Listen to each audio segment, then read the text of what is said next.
polls have closed in Colorado for the November 2025 election, and we are continuing to monitor the results as they come in, and specifically what they mean for the future of the state we all call home. To help put some of these results in context for us, we are joined now by our Denver7 political analyst, Alton Dillard. Thank you so much for being back here again tonight. Certainly, it's great to see you all. All right, so we've been following this big flip on the Aurora City Council. Is this directly tied to local controversies that we've seen there over the particularly last year or so, or is this following the national trend we've been seeing with races? I think it's a combination of both, but when you think about the Aurora City Council, I think there were two things that happened there. One, the community just really rose up and said they were tired of being disrespected.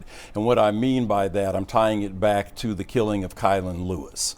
You know, understanding that people don't grieve in the same way, they may not grieve quietly, but when they said we're moving our meetings essentially online because we don't want to hear the community voices anymore, I think that played a big part. And then also, as you've seen, there was a time in politics where they were just liberals and conservatives. There wasn't quite the xenophobia or the racism or any of that you see that's so overt these days. And I think that progressive bloc out there really tapped that vein of the voters who just said we've had enough. Yeah, you're spot on. We heard from Mayor Kaufman, who said he thinks that a lot of progressive voters were mad and that anger pushed them to the polls.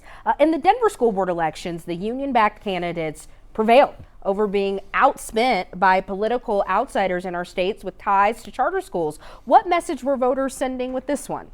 To me, that's kind of what I call a mixed message, because as you mentioned, there was the big money in there, and you saw what that did in races like 310, for instance, but that seemed to have gotten ignored. So it looked like the union was actually making sort of a nice new stand there. So the dynamic I'll be watching as far as the Denver school board is because it was not a total anti-incumbent sweep like it was in the last coordinated election. Maybe that will calm down some of the nonsense and they'll just get back to working on the policies of educating our children instead of all the back and forth personal attacks and the drama that they've become known for over these past few years. Yeah, voters are tired of the controversies. They want to focus on the issues, especially when it comes to funding for the schools that needs to be solved. All right, let's talk about what lessons were learned overall in this election. Lessons, trends that may play out in the midterm and primaries next year. Okay, one of the things to keep an eye out heading into 2026 is just if people are able to sustain some of this concern and outrage that we're talking about. The 2026 elections are going to go a large way towards determining the future of our country, because keep in mind that even though, you know, President Trump plays with discussing a third term, that's constitutionally impossible. So wanting to see what happens with the Congress, the Senate, and then here in the state, we're going to have our statewide elected seats up. And so keeping in mind that it's going to be the situation which whatever Democrats win in June essentially win the seat.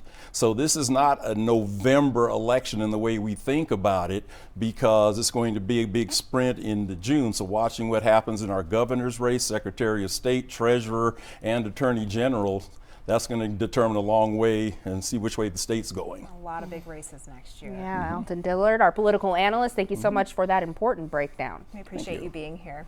Well, we will continue to stay on top of all of the elections across our state. And if you would like to see any of our coverage whenever you want it, it's on our website, Denver7.com.